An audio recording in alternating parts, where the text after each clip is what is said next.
오늘은 목마름과 목마름이 만날 때라는 제목으로 하나님 말씀 증거하도록 하겠습니다. 제가 하나 준비한 게 있는데 이게 혹시 뭔지 아세요? 작은 물 항아리의 축소판 모형입니다. 이 앞에 글자가 있는데 제이콥스 웰이라고 해서 야곱의 우물이라는 뜻입니다. 제가 성지순례 갔을 때 야곱의 우물을 방문한 적이 있거든요. 그 옆에 노점상이 몇 개가 있었어요. 그 야곱의 우물에서 물을 길어서 이 물동이, 야곱의 우물물을 그 옛날에 길었던 물동이를 작게 굿즈로 만들어서 여기에다가 그 우물을 담았대요. 우물물을. 근데 그게 사실인지 모르겠습니다. 팔려고 하는 건지. 근데 그때 제가 기념으로 샀어요. 그리고 목양실에 둡니다. 이걸 자주 봅니다. 샀을 때는 찰랑찰랑 물이 있었는데 지금은 벌써 시간이 꽤 지나서 물이 전혀 없어요. 다 말랐습니다. 이 항아리의 출처, 야곱의 우물입니다. 오늘 본문의 배경이 되는 거죠. 이 야곱의 우물에 세 가지 목마름이 얽혀 있습니다. 오늘 이 우물과 관련된 이 세 가지 목마름에 대해서 한번 살펴보겠습니다. 첫 번째 우리가 살펴볼 목마름은 여인의 목마름입니다. 한 여인이 목말라 했습니다. 7절을 보시면 사마리아 여자 한 사람이 우물에 물을 기르러 왔습니다. 우물에 물 기르러 온 이유는 단순하게 생각하면 딱 하나밖에 없습니다. 목이 말라서 물 구하러 온 거예요. 근데 시각이 언제입니까? 6절에 보시면 6절 마지막에 6시쯤 되었더라. 유대인들은 해가 뜨는 오전 6시쯤을 0시로 계산합니다. 그래서 1시간 더 해가면 6시면 오늘날 우리 시각으로 몇 시쯤 될까요? 12시 됩니다. 12시. 그러니까 12시는 중동 지방에서 가장 뜨거운, 무더운 때입니다. 해가 중천에 떠 있는. 일반적으로 중동 사람들은 이른 아침이나 저녁쯤에 우물가로 갑니다. 왜냐하면 그때가 선선하니까. 그때 물기르러 다 오죠. 그런데 이 여인은 아무도 없는 그 우물가 떼약볕에 나옵니다. 이유가 뭘까요? 이때 사람들이 없으니까.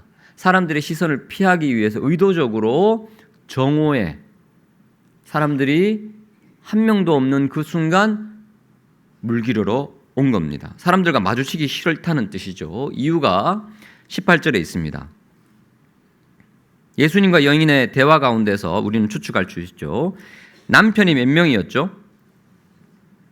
5명이었어요. 그리고 지금 현재 6번째 남자와 결혼하지 않고 동거 중에 있습니다. 왜 이렇게 이 여인이 기구한 인생을 살았는지는 성경이 자세히 말하고 있지 않습니다만 한 가지 분명한 것은 이 여인은 분명히 깊은 상처와 아픔을 갖고 있다. 우리가 충분히 예상할 수 있죠. 수가라는 동네 이름이 5절에 나옵니다. 이 마을이 그렇게 크지 않아요. 이 마을 사람들이 서로를 너무 잘 압니다. 우리가 옛날에 그랬지 않습니까? 교통이 발달하지 않았던 그때만 하더라도 한 마을 사람들 누구 집에 숟가락 몇 개 있는 것까지 다 압니다. 누구 집에 어떤 일이 일어난지 소문이 순식간에 다 퍼져요.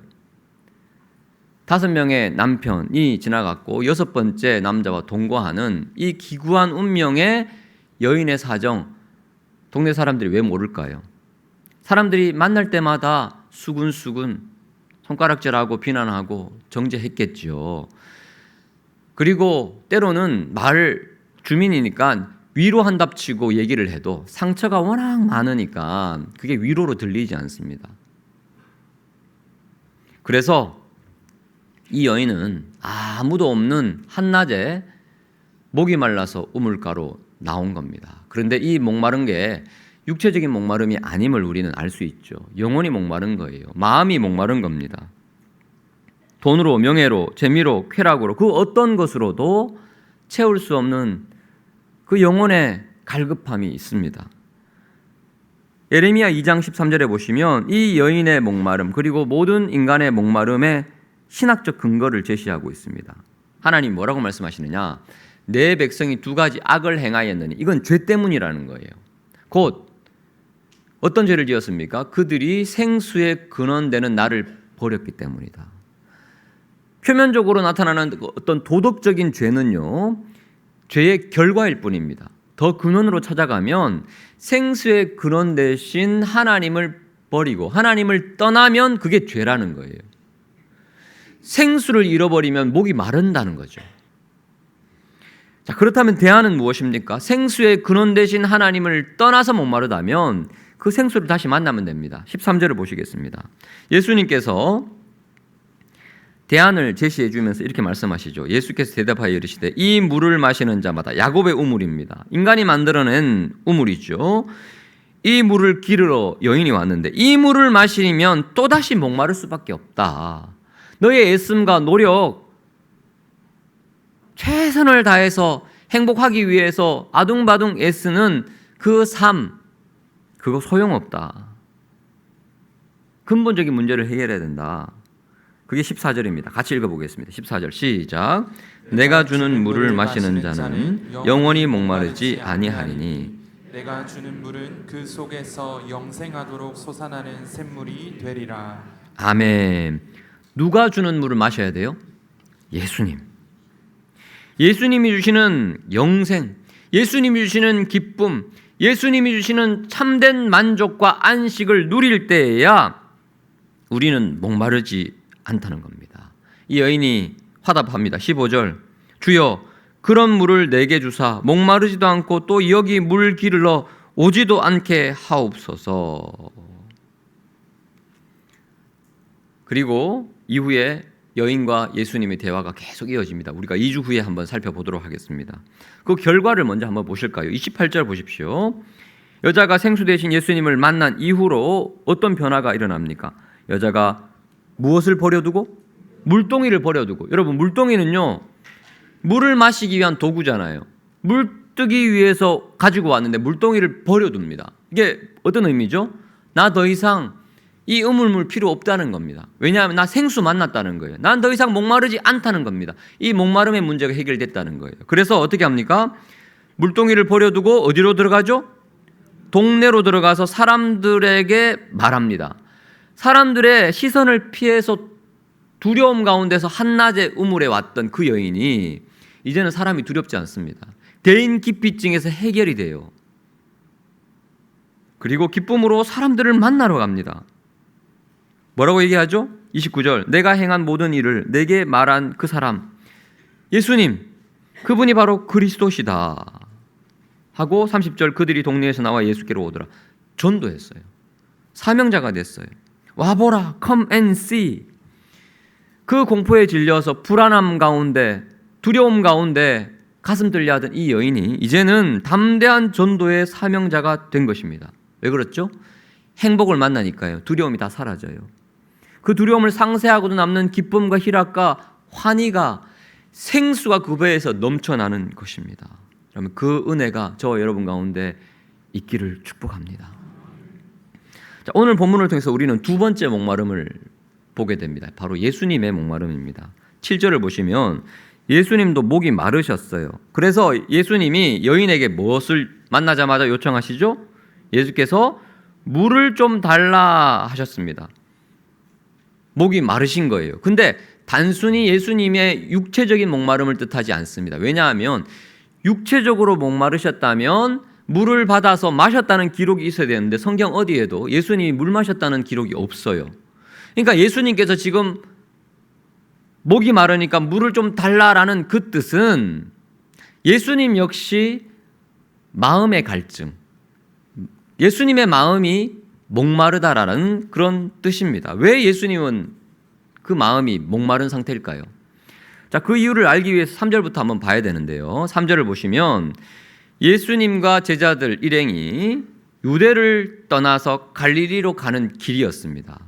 제가 설교 시간에 여러 번 지도를 통해서도 말씀을 드렸는데 한 번 더 보시죠. 자, 지도를 띄워주시면 남쪽 유대에서 북쪽 갈릴리로 가는 가장 빠른 길은 사마리아를 통과하는 A길입니다. 근데 보통 유대인들은 B길로 둘러갑니다. 왜 그렇죠? 사마리아 사람 싫어해서, 무시해서. 피가 섞였거든요. 이방인들과 피가 섞인 혼혈인이라고 해서 그들을 정죄하고 부정한 사람이다 취급했습니다. 그래서 둘러가도 비길로 가서 갈릴리를 갔습니다. 근데 예수님이 뭐라고 말씀하십니까? 4절. 사마리아를 통과해야겠다. 이게 원어적으로 신적 필연성입니다. 반드시 기필코 사마리아를 통과해서 가고야 말겠다는 예수님의 단호한 의지가 표현된 겁니다.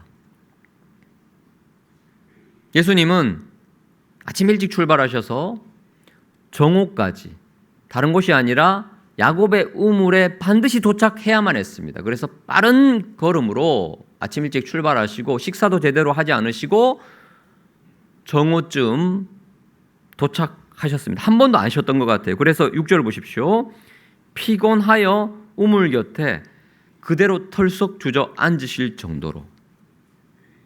누구 만나기 위해서요? 슬픔 가운데 아픔 가운데 행복을 찾아 목말라 했던 그 불행한 한 여인 만나려고. 목말라 하는 그 여인을 보시고 예수님은 목말라 하신 거예요. 영혼을 향한 갈망이죠. 사랑하는 어린 양을 향한 애타는 심정이 목마름으로 표출된 겁니다. 선한 목자 되신 예수님이 지금 목마르신 거예요. 여러분, 사랑하는 자를 향한 갈망, 그 안타까운 심정이 목마름으로 표현됐는데 제가 어떻게 하면 여러분들이 좀 잘 이해하실까 고민을 했다가 아이디어가 떠올랐습니다. 20년 전 드라마 다모라고 아셔요? 다모. 이서진 나오는 다모 아십니까? 네, 저를 보고 지금 방긋 웃으신 분들은 꽤 이서진이 상처 입은 하지원을 치료하면서 뭐라고 말했습니까? 아프냐? 하지원이 네, 아픕니다. 그러니까 뭐라고 말하죠? 나도 아프다. 날 아프게 하지 마라. 하나도 안 아프면서. 근데 이서진이 아끼는 사랑하는 하지원이 아프니까 나도 아픈 거예요. 이해가 확 오시죠? 자녀가 아프면 부모가 아픕니다. 자녀가 배고프면 부모가 배고픈 거예요. 저 멀리 떨어져 있는 유학가 있는 군대가 있는 아이가 아프고 힘들면 부모 마음이 아려요. 어떻게 하지? 밥맛이 없어요. 반대로 자녀가 기쁘면 부모가 기쁘고 자녀가 배부르면 안 먹어도 부모도 배불러요. 이게 사랑하는 사람들, 아끼는 사람들을 향한 감정이입이죠. 바로 그게 예수님 마음인 거예요. 목마른 한 여인의 그 고통과 절규와 쓰라린 아픔과 상처, 예수님이 온몸으로 다 느끼시고 목마르신 겁니다. 근데 이 여인이 예수님 만나고 행복을 찾았잖아요. 자, 그래서 예수님이 그 여인의 모습을 보고 어떻게 달라지셨는지. 자, 8절을 보시면 예수님이 지금 시장한 상태입니다. 그래서 제자들이 먹을 것을 사러 동네에 들어갑니다. 왜냐하면 아침 일찍 출발해서 정오에 야곱의 우물에 도착하리니까 예수님과 제자들이 식사도 제대로 못 하셨던 것 같아요. 그리고 점심때가 되니까 시장하시겠죠. 그래서 제자들이 마을에 간 거예요. 자, 시간이 흘러서 31절을 보십시오. 제자들이 먹을 것을 사왔습니다. 예수님께 식사를 권합니다. 랍비어 잡수소서. 근데 32절 예수님이 뭐라고 말씀하시죠? 나에게는 너희가 알지 못하는 먹을 양식이 있다. 그리고 식사를 안 하셔요. 33절 제자들이 갸우뚱하면서 서로 말하되 누가 잡수실 것을 갖다 드렸는가? 여러분, 예수님 뭐 드셨습니까? 안 드셨어요. 근데 안 먹어도 배가 불러요.